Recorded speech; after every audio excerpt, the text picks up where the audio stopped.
Friends, welcome to our YouTube channel be on science. और आज हम लोग डिस्कशन करेंगे प्राकृतिक संसाधन।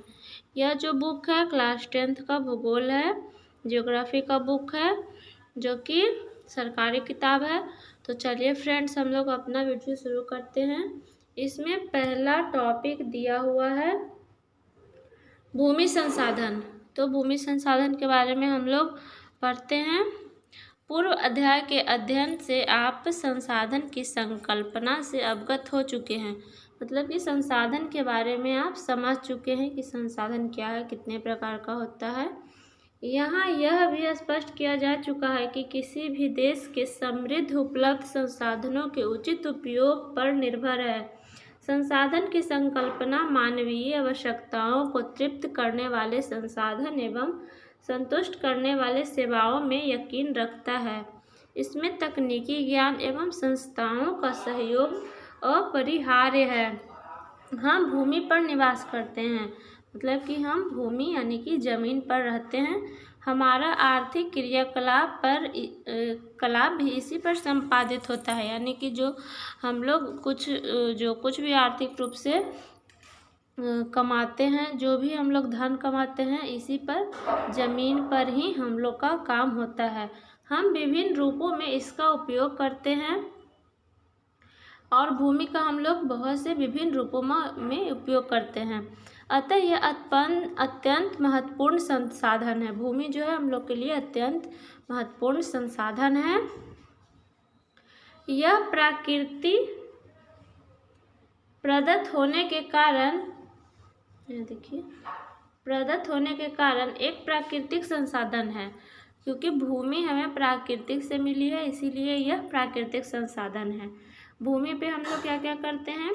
कृषि, वानिकी, पशुचरण, मत्स्य मतलब कि मछली का पालन, पशुचरण मतलब कि जितने मवेशी पशु हैं भूमि पर ही अपना चारा पानी खाते हैं। खनन में हम लोग खनिज ये सब को खनन से प्राप्त करते हैं। वन्य जीवन जितना है भूमि पर है। परिवहन संचार में हम लोग का जैसे कि बस, रेल, ट्रांसपोर्ट ये सब जो भी है भूमि पर है। जैसे आर्थिक क्रियाएं भूमि पर संपन्न होने के कारण यह एक मौलिक संसाधन है। इसीलिए यह मौलिक संसाधन है, यानी कि मानव का अधिकार में है। इतने व्यापक रूप उपयोगी होने के बावजूद भी यह एक सीमित संसाधन है। अस्तु यह कारण है कि उपलब्ध भूमि का विविध उद्देश्यों की पूर्ति के लिए सावधानीपूर्वक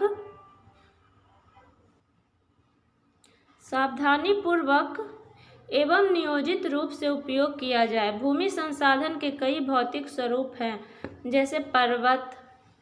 भूमि है, कितना पर्वतीय मिलेगा, कहीं पठार मिलेगा, कहीं मैदान मिलेगा। निम्न भूमि और घाटियाँ ये विविध स्वरूप जलवायु से भी प्रभावित होते हैं। भारत भूमि संसाधन में संपन्न है। भारत का जो भूमि संसाधन है वो संपन्न है। यहाँ हर तरह का भूमि मिल जाता है। ये विविध स्वरूप जलवायु से भी प्रभावित होते हैं। भारत भूमि संसाधन में संपन्न है। यहाँ कुल उपलब्ध भूमि के लगभग 43% भाग पर मैदान का विस्तार है, जो कृषि एवं उद्योग के विकास के लिए उपयोगी है, और 30% भाग जो है पर्वतीय है। यहाँ पे ग्राफ में एक दिखाया हुआ है, जो कि चित्र का एक है भारत में भूमि का भौतिक स्वरूप। यहाँ देखिए, ये जो ग्रीन वाला भाग है मैदानी है, जो कि 43% है। ये पर्वत वाला भाग है, ऑरेंज कलर का है। और वाइट जो दिया है 27% जो है हम लोग का पठार दिया हुआ है। भारत में भूमि का भौतिक स्वरूप ये चित्र है। नेक्स्ट हम लोग देखते हैं।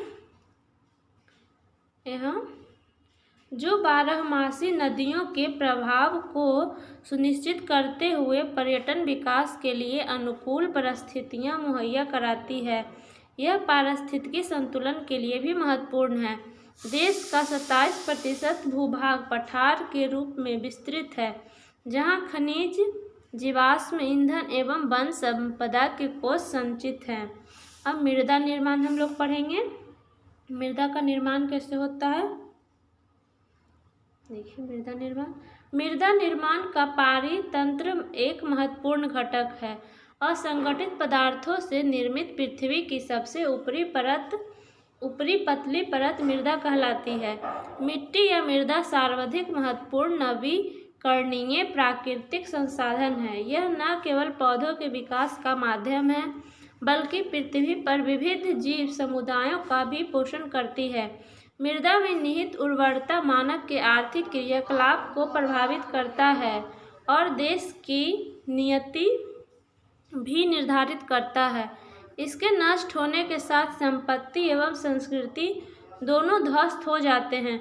अतः मृदा एक जीवंत तंत्र है। मृदा जो है एक लंबी अवधि में पूर्ण होने वाली जटिल प्रक्रिया है। मतलब कि मृदा का जो निर्माण है एक बहुत लंबी अवधि यानी कि लंबे समय में पूर्ण होती है, यानी मिट्टी का निर्माण होने में बहुत समय लगता है। कुछ सेंटीमीटर गहरी मृदा के निर्माण में लाखों वर्ष लग जाते हैं। चट्टानों के टूटने फूटने तथा भौतिक, रासायनिक और जैविक परिवर्तनों से मृदा का निर्माण होता है। भूगोलविद इसे अत्यंत धीमी प्रक्रिया मानते हैं। मृदा के निर्माण के कारक क्या क्या दिया हुआ है, उच्चावच या धराकृत, मूल, शैल या चट्टान, जलवायु, वनस्पति, जैव पदार्थ, खनिज कण और सबसे ज़्यादा जो महत्वपूर्ण है, सबसे ज़्यादा समय लगता है। यहाँ पे देखिए दिया हुआ है फिगर, मृदा परिच्छेदिका। यहाँ पे मृदा निर्माण की प्रक्रिया को दिखाया गया है, जो कि चित्र 1 में दूसरा फिगर है।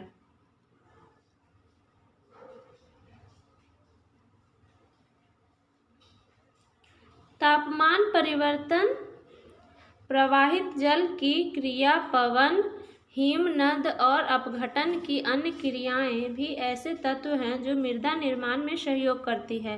मृदा निर्माण में जैविक एवं रासायनिक परिवर्तन की भी अहम भूमिका होती है। निष्कर्षतः यह कहा जा सकता है कि मृदा निर्माण में जैव, ह्यूमस और अजैव दोनों प्रकार के पदार्थ भाग लेते हैं। यहाँ चित्र 2 को देखने का रहा है, तो यहाँ देखिए जैव और अजैव दोनों भागे चट्टान इसमें निर्माण में भाग ले रहा है। यहाँ पे लिखा हुआ धुंधला आया हुआ है। मृदा निर्माण की प्रक्रिया के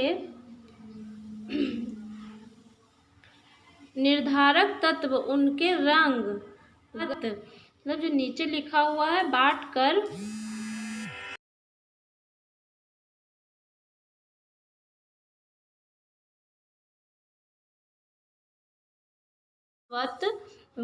अध्ययन किया जा सकता है, जिसमें मृदा के प्रकार एवं वितरण के बारे में यहाँ पे दिया हुआ है। तो इसको हम लोग पढ़ते हैं। भारत के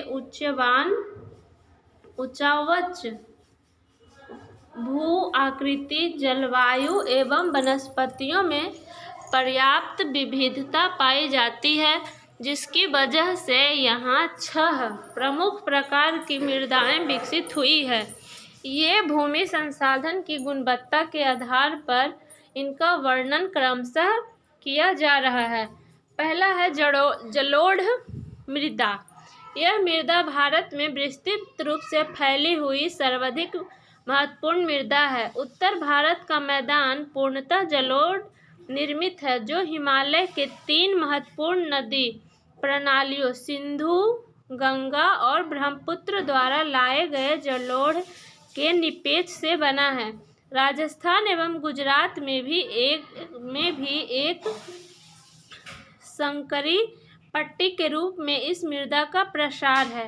पूर्वी तटीय मैदान स्थित महानदी गोदावरी, कृष्णा और कावेरी नदियों द्वारा निर्मित डेल्टा का भी निर्माण जलोढ़ से ही जुड़ा हुआ है। कुल मिलाकर भारत में लगभग 6.4 करोड़ हेक्टेयर क्षेत्र पर जलोढ़ मृदा जो है फैली हुई है। यहाँ हम लोग का फिगर चित्र 1 क3 में दिया हुआ है जलोढ़ मृदा को दिखाया गया है।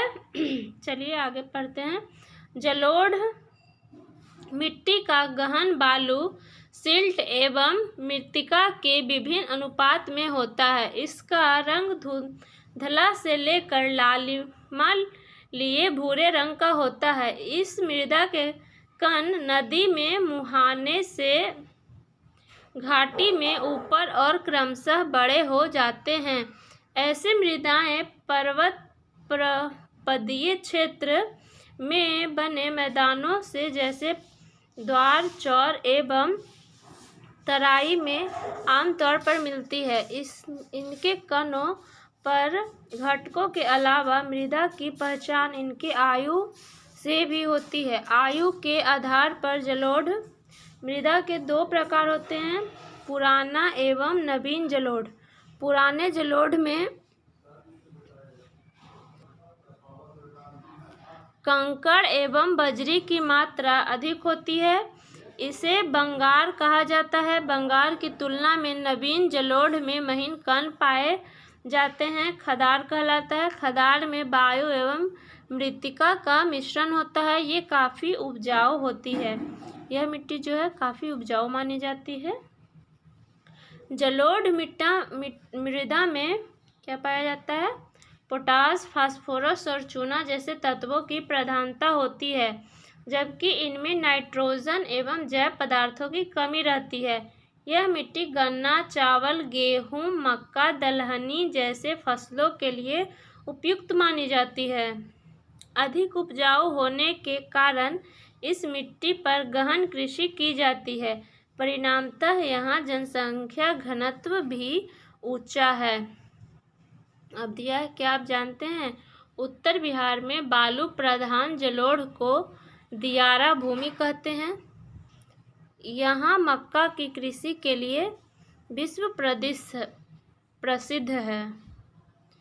जो बिहार में बालू प्रधान है, जो जलोढ़ मिट्टी है, उसे यहाँ दियारा कहेंगे।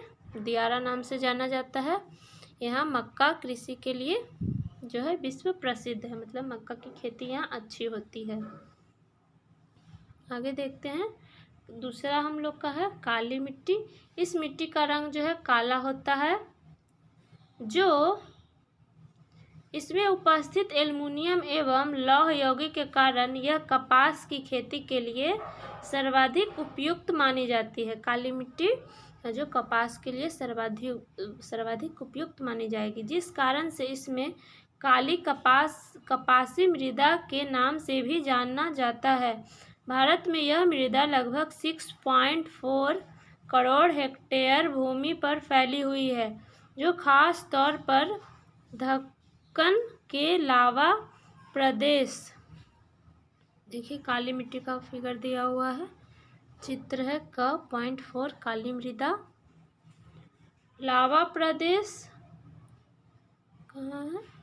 के खास तौर पर दक्कन के लावा प्रदेश महाराष्ट्र, गुजरात, कर्नाटका, आंध्र प्रदेश तथा तमिलनाडु राज्यों में विस्तृत है। इस मिट्टी का निर्माण मूल शैलों एवं ज्वालामुखी के बेलसाट लावा के विघटन से हुआ है।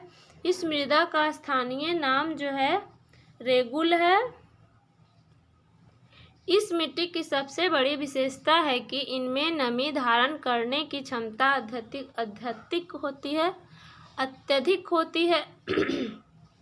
यह मृदा जो है कैल्शियम कार्बोनेट, मैग्नीशियम, पोटास और चूना जैसे पौष्टिक तत्वों से भरपूर होती है, किंतु फास्फोरस की कमी रहती है। शुष्क या गर्म मौसम में इसमें दरारें पड़ जाती हैं। इसमें अच्छी तरह से वायु का मिश्रण हो पाता है, किंतु गीली होने के साथ यह मृदा चिपचिपी हो जाती है, जिसे जोतना संभव नहीं हो पाता। अतः मानसून के प्रथम बौछार में ही जुताई कर दिया जाता है। कम वर्षा के क्षेत्रों में भी अत्यधिक ऑक्सीकृत होने के कारण बिना सिंचाई के भी कपास की खेती के लिए यह मिट्टी उपयुक्त है। इसके अतिरिक्त इस मृदा में गन्ना, प्याज, गेहूं एवं फलों की खेती अनुकूल मानी जाती है। मतलब कि सबसे उपयुक्त कपास के लिए है। इसके अलावा काली मिट्टी में हम लोग गन्ना, प्याज, गेहूँ एवं कुछ फल का खेती हम लोग इसमें कर सकते हैं। तो नेक्स्ट वीडियो में फ्रेंड्स हम लोग पढ़ेंगे लाल एवं पीली मृदा। अगर वीडियो पसंद आए तो वीडियो को लाइक करें, अपने फ्रेंडों के साथ शेयर करें और चैनल पे नए हैं तो इसको सब्सक्राइब करें ताकि इसी तरह के वीडियो का अपडेट्स आपको समय समय पर मिलते रहे। तो चलिए फ्रेंड्स, मिलते हैं नेक्स्ट वीडियो में। Thanks for watching.